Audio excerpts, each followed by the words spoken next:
حضرت عیسیٰ علیہ السلام سے متعلق یہود کے خیالات کا تذکرہ اس سے پہلے رکوع کے شروع میں کیا تھا کہ ہم نے عیسیٰ علیہ السلام کو جو یہود اور بنی اسرائیل کے آخری رہنما بن کر آئے، جو سچا علم انبیاء بنی اسرائیل کا تھا اس کی انہوں نے ترجمانی کی، لیکن یہود نے عیسیٰ علیہ السلام کی نبوت، رہنمائی اور علم کو جھٹلایا، غلط جانا، اور اللہ کی ان نعمتوں کو جو اللہ تعالیٰ نے ان کو عطا فرمائی تھی۔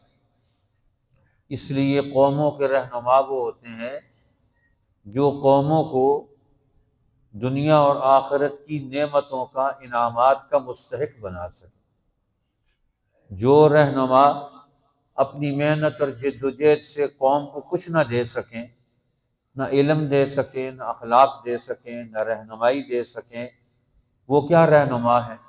وہ تو شیطان ہے، جو ان کے ساتھ لوگوں کو استعمال کرتے، لوگوں کو اپنے ساتھ جوڑتے اور ان کا مستقبل تباہ کرتے۔ اس لیے قوموں کے جھوٹے رہنما جس طرح دجال، فرعون ہے، قارون ہے، اور عیسیٰ علیہ السلام کے دور میں یہود کے بڑے بڑے دنیا پرست علماء، دنیا پرست ان کے قوموں کے قبیلوں کے بڑے تھے جنہوں نے عیسیٰ علیہ السلام کا مقابلہ کیا، قوم کو ان سے دور کرنے کے منصوبے بنائے۔ اس کا نتیجہ کیا نکلا کہ بنی اسرائیل وہ لمبے عرصے تک تباہی اور بربادی میں رہے۔ اب قوم کا رہنما طبقہ جو ہوتا ہے خود رہنمائی دے نہیں سکتا، خود ان کے پاس علم ہے نہیں، اخلاق نہیں، اور جو سچے رہنما ہیں ان سے وہ کاٹ دیتا، ان کے مقابلے میں کھڑے ہو جاتے۔ یہی حال تھا نبی اکرم صلی اللہ علیہ وسلم کے زمانے میں۔ مکہ کے سردار وہ خود تو قوموں کو تباہ کر رہے تھے، اور نبی پاک صلی اللہ علیہ وسلم جو سچے رہنما تھے ان سے قوموں کو کاٹنا چاہتے تھے۔ کوئی قوم، قبیلہ رسول اللہ سے تعلق نہ جوڑے، رسول اللہ کی بات نہ سنے، رسول اللہ کی باتیں نہ سیکھے، لیکن اللہ کے رسول نے اپنی محنت جاری رکھی اور قوم کے ایک بڑے سمجھدار طبقے کو اس دین پر کھڑا کر دیا۔ اسی طرح عیسیٰ علیہ السلام نے بھی اپنے دور میں بنی اسرائیل کے اندر سے ایک نئی ٹیم کھڑی کر دی، لیکن ان کے نام پر ایک تو یہود نے تباہی پھیلائی، دوسرا ان کے نام پر خود عیسیٰ علیہ السلام کے ماننے والوں نے عیسیٰ علیہ السلام کا غلط تعارف کروایا۔ قرآن نے یہاں اس کا تذکرہ کیا کہ قیامت کے دن اللہ جل شانہ کے سامنے جب قوموں کے مسائل آئیں گے، ہر نبی کی قوم کا مسئلہ آئے گا، تو اللہ تعالیٰ ان قوموں کے مسائل کے حوالے سے ان سے پوچھیں گے تم نے پچھلا دور کیسا گزارا ہے، کس لیڈر کی بات مانتے رہے ہو، کس کے حکم پر چلتے رہے ہو۔ تو اللہ جل شانہ عیسائیوں سے ان سے پوچھیں گے کہ تم نے یہ کون سا دین من گھڑت دین بنا لیا تھا، کس دین کے پیچھے چلتے رہے؟ وہ کہیں گے ہم تو عیسیٰ علیہ السلام کے پیچھے چلتے رہے۔ تو اللہ تعالیٰ بلائیں گے عیسیٰ علیہ السلام کو، اذ قال اللہ یا عیسیٰ ابن مریم، جب اللہ فرمائے گا اے عیسیٰ مریم کے بیٹے، اَأَنْتَ قُلْتَ لِلنَّاسِ، کیا تو نے لوگوں کو یہ کہا تھا اتخذونی وَأُمِّيَ إِلَٰهَيْنِ مِن دُونِ اللَّهِ، مجھے اور میری ماں کو اللہ کو چھوڑ کر معبود بناؤ؟ کیا آپ نے کہا تھا ان کو؟ یہ شرک کا پیغام، یہ قوم کو گمراہ کرنے کا پیغام کہ عیسیٰ علیہ السلام کو اور ان کی ماں کو خدا بنا لو، تو اب اللہ کے سوا تو کوئی الہ ہو نہیں سکتا، اور یہ ان کو الہ بنا کر پوجتے رہے تو وہ پست ہو گئے، ذلیل ہو گئے۔ اللہ کو چھوڑ کر، اللہ کے قانون کو چھوڑ کر، اس کے حکم کو چھوڑ کر کسی اور کا حکم ماننا، کسی اور کا قانون ماننا، یہ تو بڑی تباہی ہے، یہ بڑی بربادی ہے۔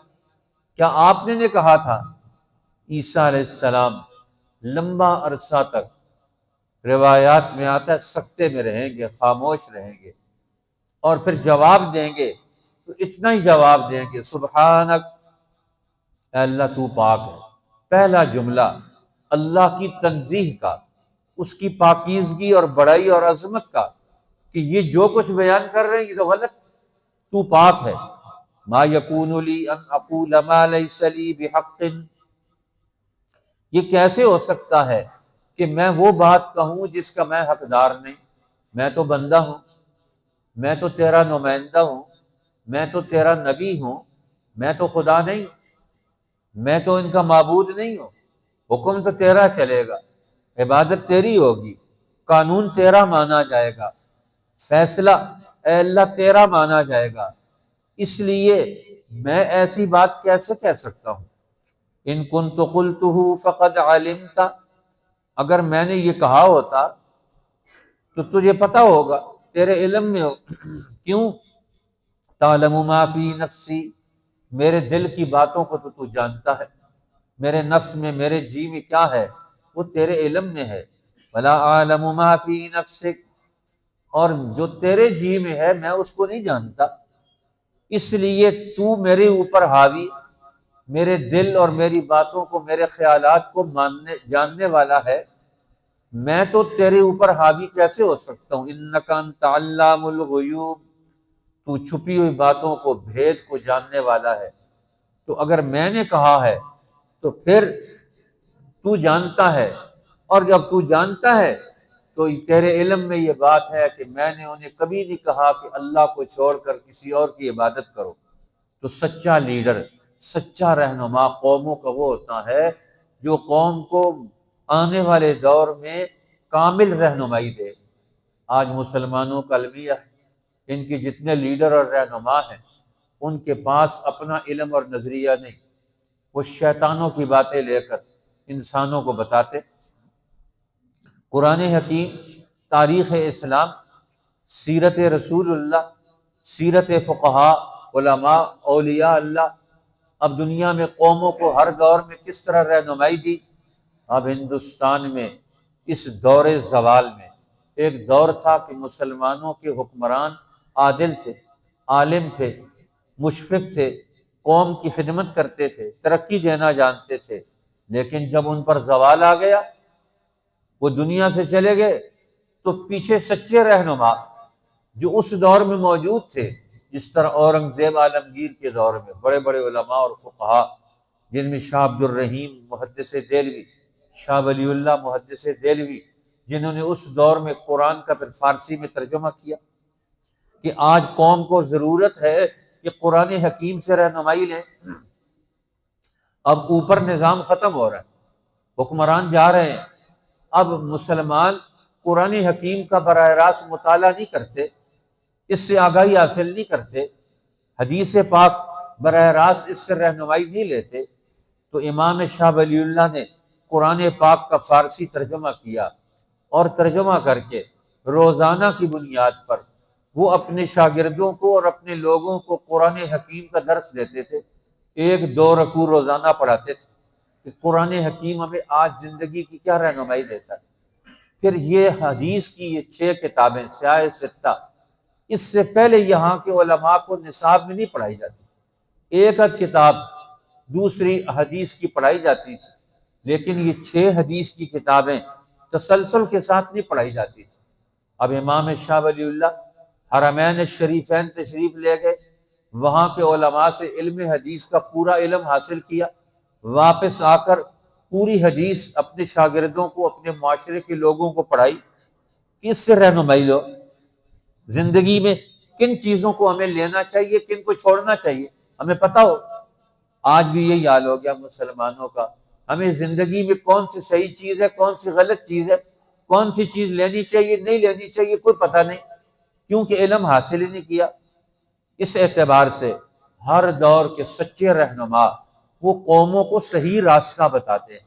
اب انہوں نے دین کا علم، اسی لیے ان کے سلسلے میں پھر سینکڑوں نہیں، ہزاروں نہیں، لاکھوں اولیاء اللہ، علماء ربانی جین، انہوں نے امام شاہ ولی اللہ کے طرز پر قرآن حکیم اور دین پڑھایا، جس طرح دارالعلوم دیوبند یہ ہمارے ان بزرگوں نے قائم کیا۔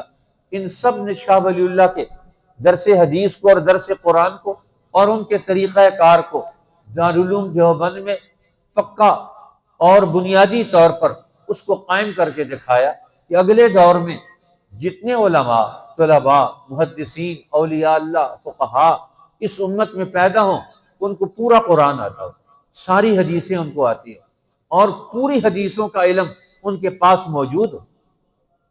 اس لیے مصر کے ایک بڑے عالم اس آخری دور میں ہندوستان میں آئے، علامہ رشید رضا مصری، وہ یہاں ہندوستان میں لکھنؤ گئے اور آخر میں ان کو دعوت دی گئی، دارالعلوم دیوبند بھی آئے، وہاں گئے تو وہاں جلسہ منعقد ہوا جس میں بڑے بڑے علماء، اور پھر اس میں مولانا انور شاہ کشمیری رحمۃ اللہ علیہ نے دارالعلوم دیوبند کا طریقہ تدریس، علم پڑھانے کا طریقہ اس کو واضح کیا کہ یہ شاہ ولی اللہ کے طرز پر ہے، یہ امت میں اگلے دور کے فقہاء پیدا کرتا ہے، پڑھنے والوں کو اپنے دور کے مسائل قرآن حکیم سے حل کرنے کی رہنمائی اور صلاحیت پیدا کی جاتی ہے، اور یہ کتابیں ہم پڑھاتے ہیں اول سے آخر تک، اور یہ رہنمائی دیتے ہیں۔ اس نے جواب میں تقریر کی، اس نے کہا پوری دنیا میں پھرا ہوں، یہ جو تمہارا طریقہ کار ہے دین کے پڑھنے اور پڑھانے کا، امام شاہ ولی اللہ، شاہ عبدالعزیز اور سید احمد شہید، شاہ اسماعیل شہید، شاہ اسحاق صاحب، حضرت شاہ رفیع الدین، اسی طرح دیگر ائمہ علماء، انہوں نے جو قرآن حکیم کے پڑھنے اور پڑھانے کا طریقہ، آخر میں شیخ الہند مولانا محمود حسن، مولانا رشید احمد گنگوئی، مولانا قاسم نانوتوی، ان لوگوں نے جس طرح قرآن پڑھا اور پڑھایا ہے، اس سے آج کے دور میں جو رہنمائی انہوں نے امت کو دی ہے، پوری دنیا میں اس طرح قرآن، حدیث، فقہ پڑھنے پڑھانے والا کوئی ادارہ نہیں۔ تھوڑی تھوڑی چیزیں پڑھتے ہیں، تھوڑی تھوڑی صفحے پڑھائے جاتے ہیں اور اس کے بعد اس کو چھوڑ دیا جاتا ہے، اور آپ پوری کتاب یہاں پڑھتے ہیں۔ اور یہی ہمارے ان بزرگوں کا طریقہ رہا ہے کہ پورا دین امت کو سکھایا جائے، پورے دین کی رہنمائی کی جائے، جس طرح عیسیٰ علیہ السلام کہہ رہے ہیں کہ اللہ میں تو پوری رہنمائی ان کو دے کر آیا، پوری باتیں ان کو سکھا کر آیا، اصل دین کیا ہے، دین پر عمل کیسے کیا جائے گا۔ ہر دور میں جو سچے رہنما انبیاء علیہ السلام کے اصولوں پر کام کریں گے، وہ بھی اسی طرح کام کریں گے۔ تعلم ما ولا اعلم ما فی نفسک، تو میرے دل کی باتوں کو جانتا ہے، میں تیرے دل کی باتوں کو نہیں جانتا، تو علام الغیوب ہے۔ میں نے تو نے کیا کہا تھا، ما قلت لهم الا ما امرتنی بھی، میں نے جو انہیں کہا تھا وہی بات کہی تھی جس کا تو نے حکم دیا۔ اب دیکھو اللہ کے نبی امت کو، انسانوں کو وہ بات بتاتے ہیں جو اللہ کا حکم ہے، جو اللہ کا حکم نہیں وہ انسانوں کو نہیں بتائیں گے۔ لیکن آج انسانوں کو جتنی چیزیں بتائی جا رہی ہیں اللہ کا حکم ہے۔ آج پوری دنیا میں جو علم پڑھائے جاتے ہیں ان کا قرآن سے، حدیث سے، انسانی زندگی سے ان کا کیا تعلق ہے، سوائے گمراہ کرنے کے، صلاحیتیں مارنے کے۔ آج ہمارے نسلیں اتنا علم پڑھتے ہیں، اتنی کتابیں پڑھتے ہیں، اتنی ڈگریاں لیتے ہیں، سب کچھ کرنے کے بعد اپنی قوم کو رہنمائی نہیں دے سکتے، اپنی قوم اور اپنی انسانی زندگی میں مسائل، پریشانیوں کا حل نہیں کر سکتے۔ آج پوری امت مسلمہ بحرانوں میں، مصیبت میں، ہر ملک پریشانی میں مبتلا ہے، اور ان کی پریشانی کا حل نکالنے والا کوئی بھی نہیں۔ کیوں؟ ان کے پاس دین کا پورا علم ہی نہیں ہے جو آج کے دور کے رہنما ہے۔ اس لیے کیوں کہ وہ اللہ اور اللہ کے رسول کی پوری بات نہیں بتاتے، اپنی مرضی کے مطابق آدھی آدھی بات بتاتے، آدھی باتیں غائب کر دیتے۔ ما قلت لهم الا ما امرتنی بھی، میں نے تو ان کو وہی بات کہی جس کا تو نے حکم دیا۔ اس لیے اب انسانوں میں حکم اللہ کا چلے گا، علم اللہ کا چلے گا، اللہ کی بات چلے گی، نظریہ اور ہدایت وہ اللہ کی طرف سے آئے گی، تو اس کو آگے چلانا ہے۔ آج ہمارے یہاں جو چیزیں آگے چلائی جاتی ہیں، انسانوں کو بتائی جاتی ہیں، ان کا قرآن سے، حدیث سے، تاریخ اسلام سے، انسانی زندگی کی اصولوں سے اس کا کوئی تعلق ہی نہیں۔ اب اللہ کی بات کون سی ہوتی ہے؟ انعبد اللہ، سب سے پہلا بنیادی اصول کیا ہے؟ عبادت صرف اللہ کی کرنی ہے، حکم صرف اللہ کا ماننا ہے، الہ صرف اللہ کو ماننا ہے، معبود صرف اللہ کو ماننا ہے، بڑائی کا حق صرف اللہ رکھتا ہے، باقی سب برابر ہے، باقی سارے انسان ہیں۔ ہدایت اور رہنمائی اور عبادت یہ اللہ کا کام ہے، اور اللہ کی طرف سے علم اور ہدایت، یہ اللہ کی عبادت کیسے کرنی ہے یہ نبی بتائیں گے، ہم اپنی مرضی سے نہیں بتا سکتے۔ آج ہم اللہ کی عبادت کیسے کریں گے؟ اللہ کے نبی بتا کر گئے، 1400 سال اس پر جو اللہ کے رسول بتا کر گئے تھے، انعبدوا اللہ، ایک اللہ کی بندگی کرو۔ اب بازار میں ہے تو کیسے اللہ کی بندگی کریں گے؟ گھر میں ہے تو کیسے اللہ کی بندگی کریں گے؟ اب مسجد میں آ گئے، صف میں کھڑے ہونا ہے تو پھر اللہ کی بندگی کیسے کریں گے؟ یہ قرآن یہ ہمارے پاس موجود ہے، اس کو کھول کر کیسے اللہ کی بندگی اس سے سیکھیں گے؟ اب یہ ساری باتیں اللہ کے پیغمبر صلی اللہ علیہ وسلم صحابہ کو سکھا کر گئے۔ عیسیٰ علیہ السلام نے بھی کہیں گے قیامت کے دن، یا اللہ میں تو ان کو یہی پیغام دے کر آیا ہوں، تم اللہ کے سوا کسی اور کی بات نہ ماننا، کسی غیر اللہ کے نام کی نظر نیاز، عبادت، حکم، قانون، کسی چیز کو مت ماننا۔ ربی و ربکم، اللہ کی عبادت کیوں ہے؟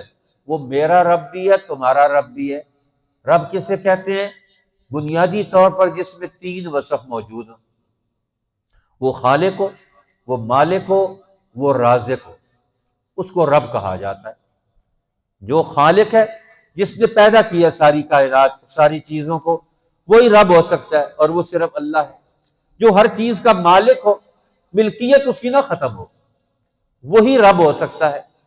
اب یہ ساری کائنات، ساری مخلوقات کو پیدا اسی نے کیا، خالق بھی وہی ہے، اور اس کی ملکیت بھی اسی کی ہے، کسی اور کی ملکیت نہیں، نہ آسمانوں پر، نہ زمین پر، نہ کسی چیز پر، ملکیت صرف اللہ تعالیٰ کی ہے۔ اسی طرح تیسرا وصف جو ہے وہ رازق ہونے کا ہے، کہ رازق کون ہے، رزق کون دیتا ہے؟ اب اللہ تعالیٰ اگر بارش نہ برسائے تو رزق کہاں سے زمین میں پیدا ہوگا؟ اگر پانی کو زمین سے نکال لے تو انسانوں اور جانوروں کا زندگی اور حیات کا نظام کیسے پیدا ہوگا؟ اب رزق اللہ کے سوا کوئی پیدا نہیں کرتا۔ اب مسئلہ اور ہے، اللہ نے جو رزق پیدا کر دیا، آج دنیا کے شیطان اس رزق پر قبضہ کر کے دوسروں کو محروم کرتے ہیں کہ نہیں تم ہماری مرضی پر یہ رزق استعمال کرو گے، نہیں، رزق اللہ کا ہے، ہم اللہ کے ہیں، کائنات اللہ کی ہے، اس رزق کو تقسیم بھی اللہ کے حکم پر کریں گے۔ یہی سب سے بڑا جھگڑا ہے آج مسلمانوں کا اور دنیا کے کافروں اور ظالموں کا جھگڑا کیا ہے؟ وہ کہتے ہیں اللہ کے رزق کو ہم اپنی مرضی کے مطابق خرچ کریں گے، تقسیم کریں گے۔ فرعون کہتا تھا یہ روزی میری ہے، میں خرچ کروں گا جیسے چاہوں گا۔ اللہ نے فرمایا نہیں۔ موسیٰ علیہ السلام کہتے ہیں روزی اللہ کی ہے، اللہ کے حکم کے مطابق خرچ ہوگی۔ اسی طرح رسول اللہ کے زمانے میں کیسر اور کسریٰ لوگوں کے مال پر قبضہ کر لیتے تھے، کہتے ہماری مرضی کے مطابق تقسیم ہوگا۔ رسول اللہ نے فرمایا نہیں، اللہ کی مرضی پر تقسیم ہوگا، اور خلفائے راشدین نے ان سے مال و دولت چھین کر پھر اس کو اللہ کی مرضی پر عوام میں تقسیم کر دیا۔ آج بھی دنیا کی قوموں کے پاس وسائل ہے، آج پاکستان میں تیل نکلتا ہے، امریکہ کہتا ہے ہماری مرضی کے مطابق تم کام کرو گے، یہاں دولت ہے، یہاں چیزیں ہیں، یہاں مواد معدنیات ہیں، تم نہیں نکال سکتے ہو، تمہیں اجازت نہیں ہے۔ بھئی اللہ نے ہمارے علاقے میں رکھی، تم کون ہوتے ہو روکنے والے؟ اب ہم اس کو استعمال کر سکتے ہیں۔ آج دنیا میں اللہ نے جس جس قوم کو جو نعمتیں دی ہیں، وہ ان نعمتوں کو آج کی دنیا کے ظالم اور متکبر اپنی مرضی کے مطابق استعمال کرنا چاہتے ہیں، ان قوموں کو محروم کرنا چاہتے ہیں۔ یہ کیسے ہو سکتا ہے؟ اس لیے عیسیٰ علیہ السلام نے کہا کہ یا کہیں گے قیامت کے دن، اے اللہ میں تو انہیں تیرا حکم پہنچا کر آیا تھا، انعبدوا اللہ، صرف ایک اللہ کی عبادت کرنا۔ کیوں؟ ربی و ربکم، وہ میرا رب بھی ہے اور وہ تمہارا رب بھی ہے۔ جب رب وہ ہے تو حکم بھی تو اسی پہ چلے گا، عبادت بھی تو اسی کو ہوگی۔ وَكُنْتُ عَلَيْهِمْ شَهِيدًا، اب میں ان کے حالات سے خبردار تھا، جب تک میں رہا میں ان کو بتاتا رہا یہ تم صحیح کر رہے ہو، یہ غلط کر رہے ہو۔ نبی کا کام ہی ہوتا ہے قوم کو بتائے کہ آج صحیح کیا اور غلط کیا ہے۔ اسی طرح آج جو نبی کا جانشین ہوگا وہ آج کے لوگوں کو بتائے گا کہ آج عوام کے اندر، عمل کے اندر، بازار کے اندر، زندگی کے اندر کون سے کام صحیح ہیں اور کون سے کام غلط ہے۔ جو نہیں بتائے گا وہ سچا عالم نہیں ہو سکتا، جو آج لوگوں کو حق بات نہ بتائے، حلال اور حرام کا فرق نہ بتائے، جائز اور ناجائز کا فرق نہ بتائے، وہ عالم ربانی نبی کا جانشین کیسے؟ جو نبی کا جانشین ہوگا تو وہ وہی کہے گا وَكُنْتُ عَلَيْهِمْ شَهِيدًا، میں تو خبردار تھا جب تک میں ان میں رہا، فَلَمَّا تَوَفَّيْتَنِي، جب تو نے مجھے اٹھا لیا، كُنْتَ أَنْتَ الرَّقِيبَ عَلَيْهِمْ، اور پھر تو ان کا نگران تھا، اور تو ہی ان کی ہر چیز سے خبردار ہے کہ انہوں نے بعد میں جو کرتوت کیے ہیں، بعد میں جو انہوں نے غلط کام کیے ہیں، اس کا میں ذمہ دار نہیں ہوں، میں نے تو انہیں صحیح بات بتائی، صحیح بات سمجھائی، اور صحیح دین کی دعوت دی ہے، دعوت صحیح دین کی اور پورے دین کی دینی ہے۔ آج مسلمان اپنی مرضی کے مطابق تھوڑے تھوڑی دعوت دیتے ہیں دین کی، آدھے دین کی دعوت دیتے ہیں، آدھے دین کی دعوت چھوڑ دیتے ہیں، اس لیے آج بڑی گمراہی پیدا ہوگی۔ اللہ تعالیٰ نے اس گمراہی سے محفوظ فرمائے۔ آج کے جو لیڈر قرآن کو، حدیث کو، سنت رسول اللہ کو، صحابہ کرام کے طریقہ کار کو، اولیاء اللہ کے طریقہ کار کو چھوڑ کر آج دنیا میں انسانوں کو دین کے نام پر گمراہ کرنا چاہتے ہیں، اللہ تعالیٰ ہمیں نے گمراہ لیڈروں سے، دنیا پرست علماء سو سے، قوموں کو بیچنے والے، اپنے مسئلے حل کرنے والے، قوموں کی نسلوں کے مسئلے پیدا کرنے والے ایسے ظالموں اور متکبروں سے محفوظ فرما دے۔ اس قال اللہ یا عیسی ابن مریم، جب کہیں گے عیسیٰ، اللہ جل شانہ، اے عیسیٰ مریم کے بیٹے، انت قلت للناس، کیا تو نے کہا تھا لوگوں کو، اتخذونی و امی الہین من دون اللہ، ٹھہرا لو مجھ کو اور میری ماں کو معبود اللہ کے سوا۔ قال سبحانک، کہیں گے عیسیٰ علیہ السلام، تو پاک ہے، ما یکون لی ان اقول ما لیس لی بحق، مجھے لائق نہیں کہ میں کہوں ایسی بات جس کا مجھے حق نہیں، ان کنت قلتہ، اگر میں نے یہ کہا ہوگا، فقد علمتہ، تو تجھے ضرور معلوم ہوگا، تعلم ما فی نفسی، تو جانتا ہے جو میرے جی میں ہے، ولا اعلم ما فی نفسک، اور میں نہیں جانتا جو تیرے جی میں ہے، انک انت علام الغیوب، بے شک تو ہی ہے جاننے والا چھپی ہوئی باتوں کو، ما قلت لہم، میں نے کچھ نہیں کہا ان کو، الا ما امرتنی بھی، مگر وہی کہا جس کا تو نے حکم کیا، ان اعبدوا اللہ، کہ بندگی کرو اللہ کی، ربی و ربکم، جو رب ہے میرا اور رب ہے تمہارا، وکنت علیہم شہیدا، اور میں ان سے خبردار تھا، ما دمت فیہم، جب تک ان میں رہا، فلما توفیتنی، پھر جب تو نے مجھ کو اٹھا لیا، کنت انت الرقیب علیہم، تو ہی تھا خبر رکھنے والا ان کی، وانت علی کل شیء شہید، اور تو ہر چیز سے خبردار ہے۔ صدق اللہ علیہ۔ انشاءاللہ کل اس مہینے کا آخری بدھ ہے، حدیث پاک کا درس ہوگا، آپ احباب خود بھی اس میں شریک ہوں اور اپنے ساتھ ایک آدمی کو دعوت دیں۔